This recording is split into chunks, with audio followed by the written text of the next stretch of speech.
Bonjour Monsieur Hutin. Alors vous êtes un des enfants de Sidi Ferruch. Oui, exactement. Je suis un des enfants de Sidi Ferruch. Alors justement, cette guerre, vous la racontez d'une manière particulière, il faut le dire, avec à la fois de l'humour et en même temps de la tragédie. Oui. J'ai fait mienne l'axiome le sérieux et le génie des imbéciles, parce que toutes les guerres finissent mal, comme les vies, il faut dire ce qui est, et on se bat, on tue des gens, les gens d'en face essayent de vous tuer, et puis 40 ans après, on fait du commerce. Tout ça est vraiment frise le ridicule, quoi. Faut dire les choses comme elles sont. Comme disait quelqu'un, les anciens ennemis sont des touristes aujourd'hui. Ils sont des touristes aujourd'hui. C'est un peu ça. Oui, hein, oui. Voilà. Et c'est vrai que là, on voit vraiment l'horreur de la guerre. Là, vous la décrivez avec poésie aussi, parce que vous exprimez, on aurait dit un peu du San Antonio quelque part à un moment donné. J'ai senti du San Antonio un peu, cette espèce de manière de s'exprimer très rapide. Je suis à mi-chemin entre Céline, c'est prétentieux, et San Antonio. Voilà, c'est ce que j'ai ressenti en tout cas. Et c'est vrai que c'est la première fois que je vois un ouvrage écrit de cette manière, quoi. J'ai pas voulu faire un livre de guerre. Vous avez compris. J'ai vu. C'est pas du tout un livre de guerre. J'ai voulu faire la petite histoire de la grande, quoi, l'histoire humaine, parce que tous ces hommes-enfants que l'on a jetés dans cette tragédie, qui y croyaient d'ailleurs, moi-même, je suis parti défendre l'Empire, je suis parti aussi pour savoir ce que je valais, et comment dirais-je ? Oui, et c'est vrai que ça a été vraiment une bouchée quand même. Ça a été une... Parce que vous le racontez, c'est vrai qu'on le ressent comme tel en tout cas. Bon, il faut reconnaître que l'Algérie, d'ailleurs Éric Descottes dans sa préface le dit, l'Algérie c'était pas Stalingrad non plus, il faut dire ce qui est. Mais enfin, on se tuait. Dans une guerre, on se tue.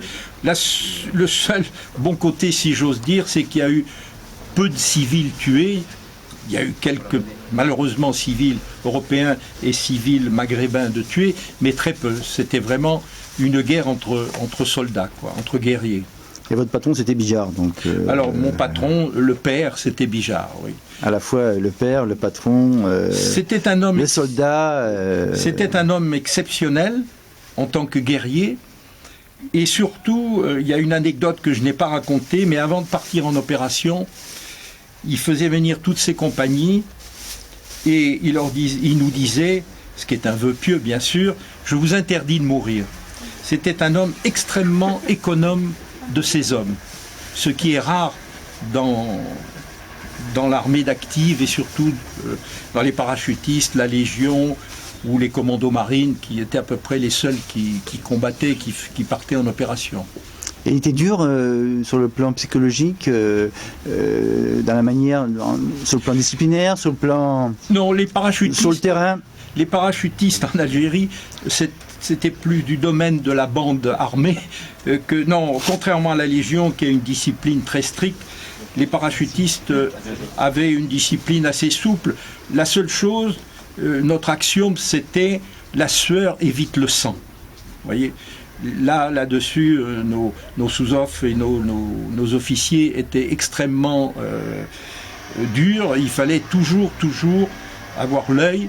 On partait uriner avec notre pistolet mitrailleur. Vous voyez, il n'y avait pas de relâche. Et encore une fois, la sueur évite le sang. Et pourquoi ces noms de Leroy? C'est pour pas donner... c'est pour rester anonyme, si j'ose dire? Non, c'est une coquetterie d'écrivain, entre guillemets. Je ne suis pas écrivain, moi. J'ai surtout lâché chroniqueur. Chroniqueur.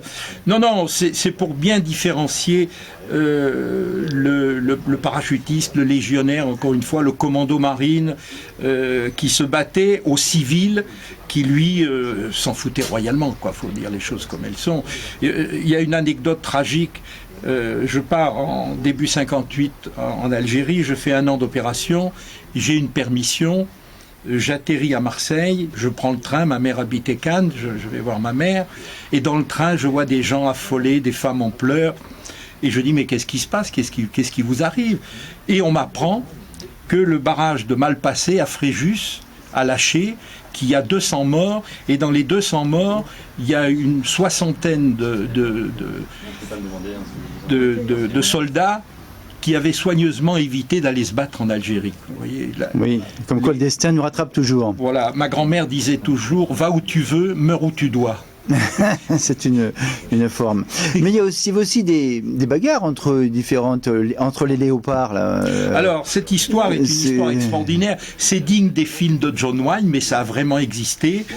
À Noël 59, je ne sais pas ce qui s'était passé, il y a un capitaine de Légion du 1er Rep qui s'engueule avec deux types du 3. Bien sûr, lâchement, ils lui mettent une tête au carré. Et le capitaine, pas content du tout, a rameuté tout le 1er Rep, et dans Alger, pendant la nuit de Noël, tout le 1er Rep et tout le 3 s'est frité, qui gagnant, qui perdant, ce qui ne nous a pas empêché quelques semaines après de partir en opération avec eux et d'être très contents de les avoir, de les épauler, ou eux de nous épauler, quoi. Tout à fait. Bah ça fait partie aussi parfois du fantasme que vous avez raconté un peu. Il y a une part de fantasme, un tout petit peu quand même, non? C'est-à-dire que quand on lit bien le livre. C'est-à-dire, vous avez bien vu, moi j'ai participé à la bagarre. Enfin, participer, c'est un bien grand mot, car j'ai pris un coup de boule qui m'a assommé tout de suite, et je me suis réveillé. Et les combattants étaient partis. Vous voyez ce que je veux dire, quoi. D'accord. Mais il y a vraiment eu, à travers tout Alger, à l'époque, malheureusement, j'ai pas gardé les coupures de journaux, il y a vraiment eu une bagarre générale. C'est très bien écrit d'ailleurs, avec beaucoup d'humour, car vous avez beaucoup d'humour dans ce livre. C'est vrai qu'il y a beaucoup d'humour, il faut reconnaître.